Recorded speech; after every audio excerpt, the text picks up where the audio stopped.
Thank goodness it's Friday, folks, because it feels like it was Monday 4 yesterdays in a row. Meanwhile, Ellen quits her show, Gabbie gets exposed again, Majlak goes after Trisha Paytas and Ethan Klein, who, by the way, addressed the Triller lawsuit. Anybody else try the Doritos wood chips and junk edition? I highly recommend it if you love indigestion.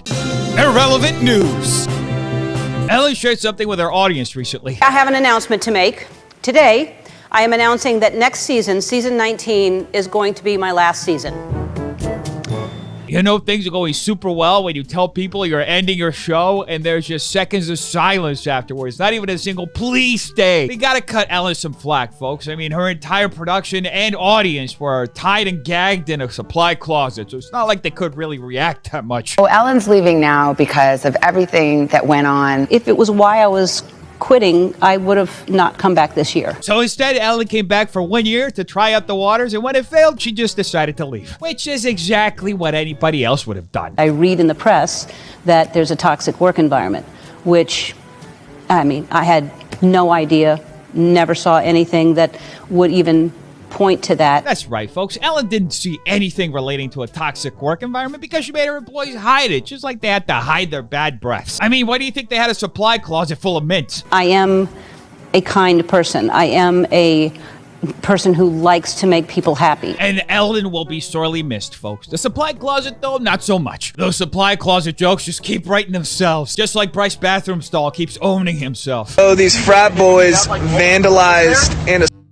our Uber driver because they invited us to their party like little fangirls, and we showed up, and then they tried to troll us by taking our hats and then cornering us against our Uber and vandalizing the vehicle. Unbelievable, folks, that these frat guys would actually use a Jake Paul tactic on Bryce Hall and poor little Taylor Holder and their TikTok friends. Jake Paul's genius keeps victimizing people all over the world. There's us, and there was literally 47 of them, like, trying to act like they're hard. And Taylor Holder knows this for a fact, folks, because he was able to stop the situation halfway through it to take attendance. You know, there were a couple of tardies in there, but they had hall passes, so they got the 47. SDSU, SAE frat boys are the biggest P-words LMFAO. You gotta feel for Bryce, folks. He and his friends try to go to a frat party to have some fun. They end up getting chased out, and all he has left to do is use his Twitter fingers. All my haters say they want to punch me in the face when they see me in person, yet I haven't encountered someone that doesn't. Here's my tweet giving you permission. Folks, why does this gosh darn law of attraction have to work so well? Can't it make an exception for Bryce Hall? I guess I'm pressing charges on a SDSU frat. Ha ha ha ha, run me that money. That has to be the most genius plan I have ever seen, folks. Bryce Hall literally pleaded for somebody to attack him, and then he just sues them. Those are some big brain moves, folks. I make people go viral when they talk about me or do something stupid to me. Now I understand why I have so many haters. What few people seem to understand is that Bryce's bathroom stall is a walking clout machine, folks. He looks in people's directions, and then they immediately become famous. Do not invite my boy Bryce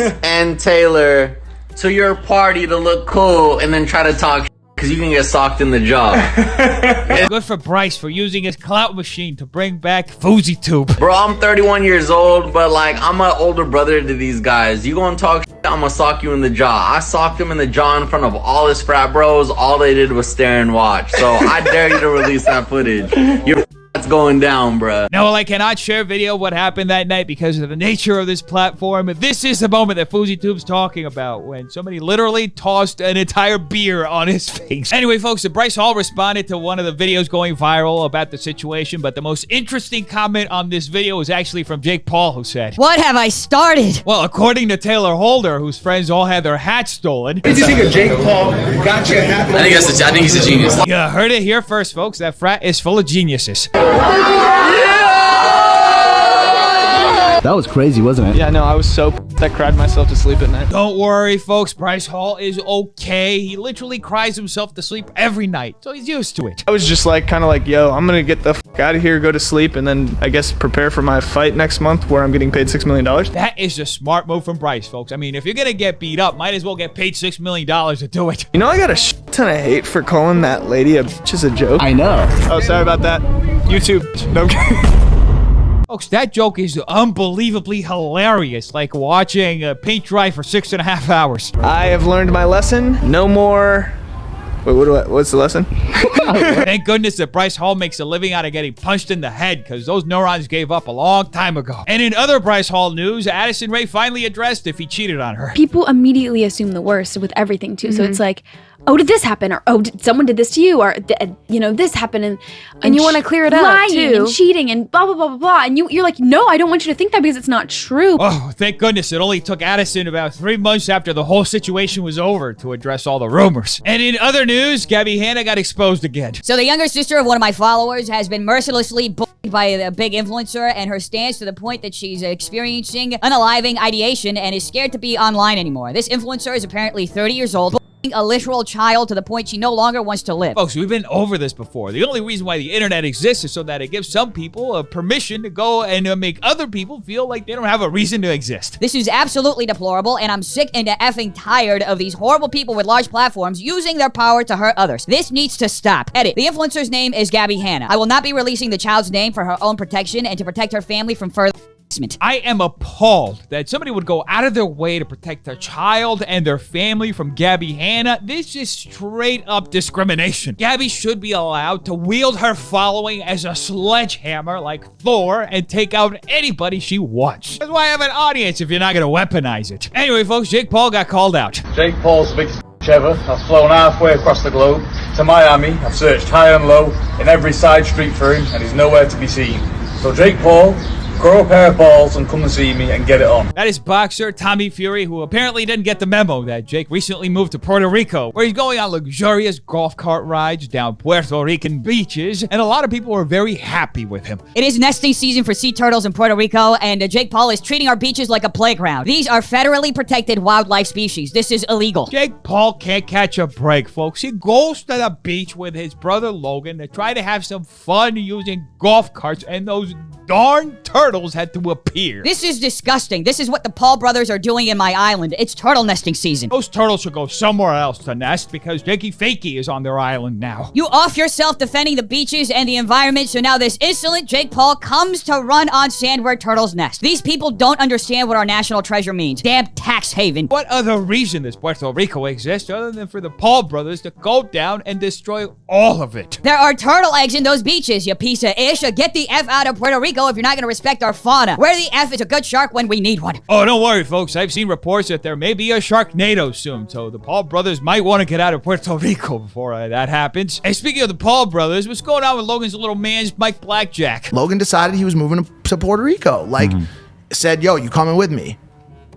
And I was like, bro, like that just doesn't fit into my 2 to 5 year plan to go to some floating island in the middle of the Atlantic. Oh, folks, those damn beautiful floating islands in the middle of the Atlantic, ending friendships. I can't believe it.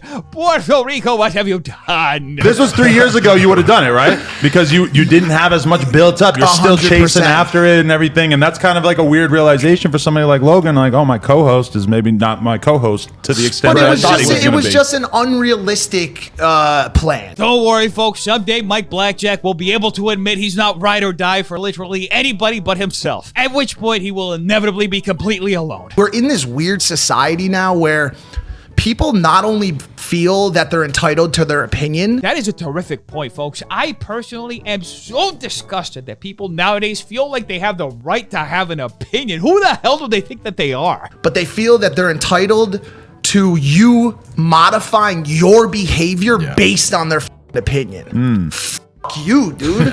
Fuck the drama pages. Fuck anybody that follows the drama pages. That's garbage. Folks, we should take a moment right now and recognize the bravery that Mike is exemplifying right now by standing up to the evil drama pages who so unfairly try to hold people accountable for their actions. Folks, it is not worth living in a world where people like Mike are not allowed to get away with literally anything that they want with a zero consequence. When will people get it through the thick skulls that Big Mike is a victim in this situation, folks, and he will always be the victim in every situation. Let me explain this to you really quick. Logan, all those people, you are the ball players. They're the interviewers in the locker room asking questions, pushing their glasses up. Folks, we should take a moment right now and appreciate Mike Blackjack, the prophet of our generation. We must all succumb to his feet at his greatness because we wouldn't even be here if it wasn't for Mike. And we must take a second right now and thank Logan Paul for being so desperate to save his career that he ended up creating the biggest parasite in the history of the internet. If we don't play the game, they got nothing to talk about. So when the drama comes out and everybody's like, we demand a response, we demand the following adjustments to your character. Fuck you. You gotta appreciate Mike, folks. Not only is he unapologetically tone deaf, but he has a unique skill of sticking his foot in his mouth so deep that he's literally using it to dig his own grave. He's been so amped up and worked up. He's had Straight he's up, had a rough couple of weeks. It has. It's been terrible. I do Really has been terrible. Okay. Terrible. I do want to respond to what you just said, though. Hey, shout out to Adam22 for literally being all of us and pretending like he actually believes everything that Mike's saying. Do you know how many of those young girls, Charlie D'Amelio's, TikTokers, all those people probably wake up in fear every day of Trisha Paytas and Ethan H3 Klein? Mike's right, folks. People should be very scared of the Frenemies podcast. Just like Mike is, because, you know, he's probably got a lot of skeletons in his closet ready to jump out. I like Jason Nash a lot. Yeah, me too. Be honest. He never did anything wrong. I don't know the backstory. It's wonderful to see a guy like Mike have a whole bunch of opinions but not be informed about any of them. And ever something moderately related, the H3 podcast responded to the lawsuit that Triller refiled against him. This is a fair use lawsuit. They are attacking our right to cover their footage.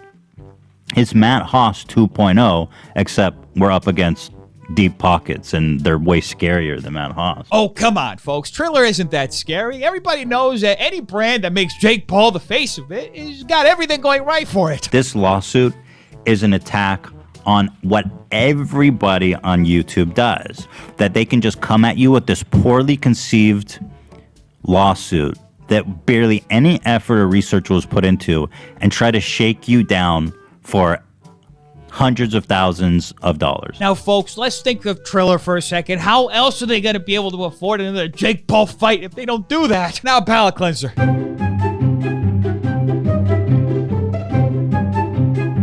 Anyway, defenders, make sure you like and subscribe for more videos like this. If you like, will be another day that I say it's Monday. Tell me in the comments down below what you think I want to know. Check out these videos right here. They're good too. Make sure you're still watching. Hands are touching your face. You stay away from stupid people. Have an amazing day, defenders. I love all of you. Peace.